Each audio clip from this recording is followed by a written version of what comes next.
Hi guys, this is Makurin channel. Thank you for visiting our channel. For this video guys, samahan niyo ako sa ating bagong greenhouse. Pwede din guys na tawagin natin low-cost greenhouse or temporary greenhouse. Sa video na to guys, isi-share ko sa inyo kung bakit biglaan akong gumawa ng temporary greenhouse or low-cost greenhouse. Guys, didiligan na din pala natin itong atin nabiling Cotyledon.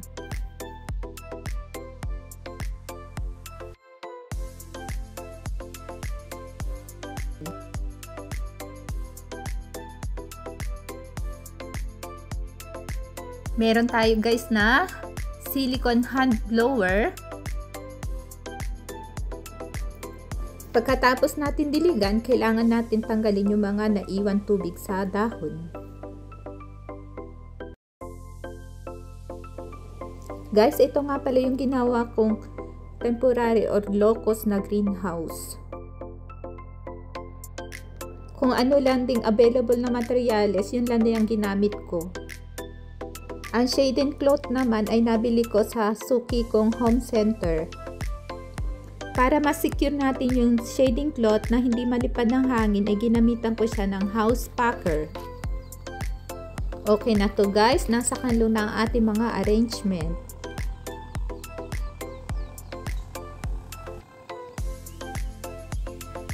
Guys, makulimlim na. So baka umulan mamayang gabi.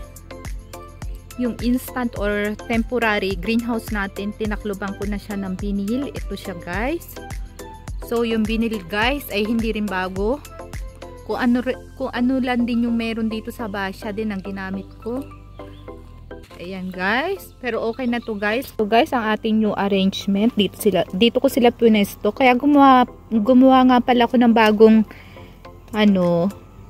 greenhouse or temporary greenhouse. Para maprotektahan natin itong mga new arrangement natin. Hindi natin pa sila pwedeng hayaang laging mabasa ng ulan. So, ito ang naisip kong gawin na new greenhouse or temporary greenhouse. Ito guys. Yung ginawa natin low-cost or wallet-friendly na arrangement, hindi ko pa siya nadidiligan, pero okay pa naman sila guys. Hindi pa naman hindi sila humihingi ng dilig. Ito sila. Ito guys.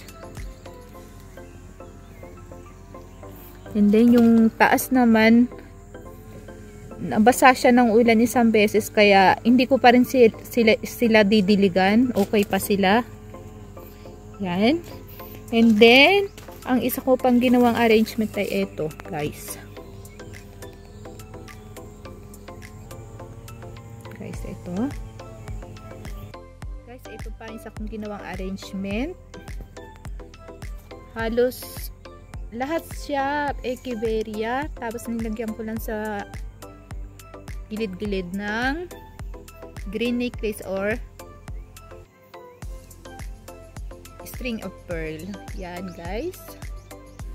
Then dito meron din akong arrangement.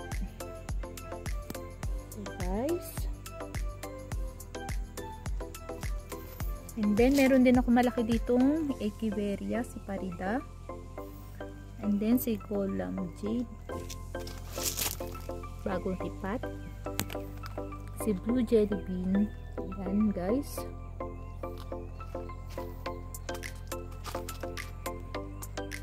Yan pa. Arrangement. Ruby tint. Ito guys. Mga nagka-sunburn. Kaya mahalaga din talaga ang merong UV cloth. Yan. Kasi kapag walang UV cloth, nakaka-sunburn yan siya guys. Mga itim-itim. Meron din akong Alice Evans dito. Yan guys. Meron din ako ditong Lola. Yan, lola siya. Siya ang mother plant. And then, ito naman yung na-propagate ko. Babies niya, lola din. Ito. And then, si chocolate mousse.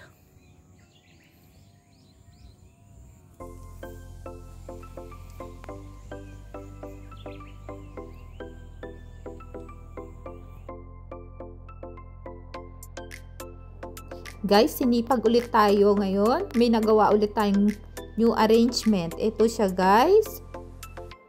May 4 siyang diba? And then, same lang din naman yung mga echeveria natin ginamit. Guys, ito rin bagong arrangement. Puro siyang echeveria. Ito, guys, another arrangement. Ang mga tinanim ko nga palang echeveria dito ay mayroon tayong marum, yung kulay brown, yung katabi niya ay si mosan, and then si moonstone, si las aga, meron din tayong silhouette dito, at saka si raunchy.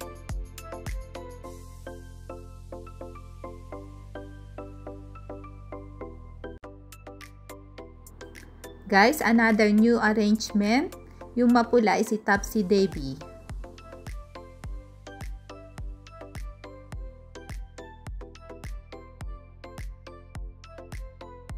Yung nga palang ginamit natin shading cloth ay 50% UV protection.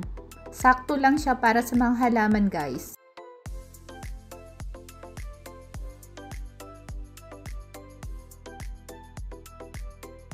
Guys, ito pala yung latest natin ginawang succulent arrangement.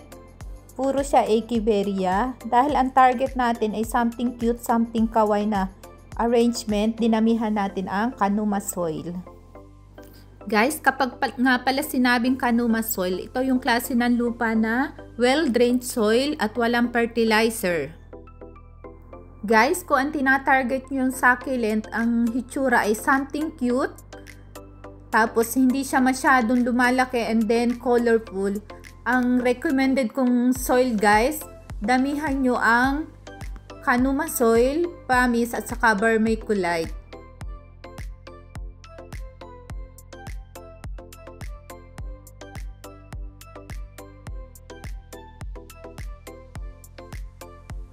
Guys, ganito pala yung tsura ng blue jelly bean kapag matagal mo na siya naitanim. At ito naman ang blue jelly bean na months pa lang naiitanim. Diba? Hindi sila magkamukha.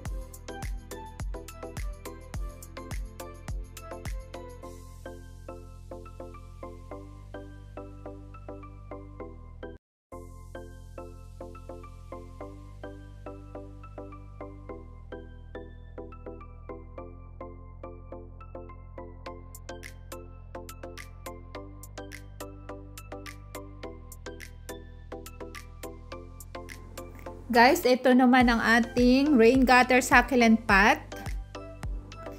Ginawa natin ito mga 3 to 4 years na. Yung arrangement naman, guys, siguro ginawa natin mga 1 year and a half na din siguro. Guys, itong arrangement naman na ito, need na din natin na medyo i-makeover ng konti.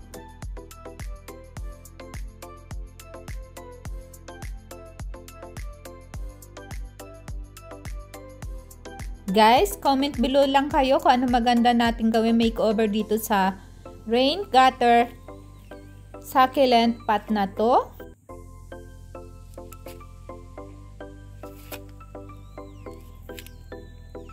That's for all, guys. Maraming salamat sa pagbisita nyo sa ating low cost or temporary greenhouse. Please like and subscribe na din kung nagustuhan nyo ang ating video.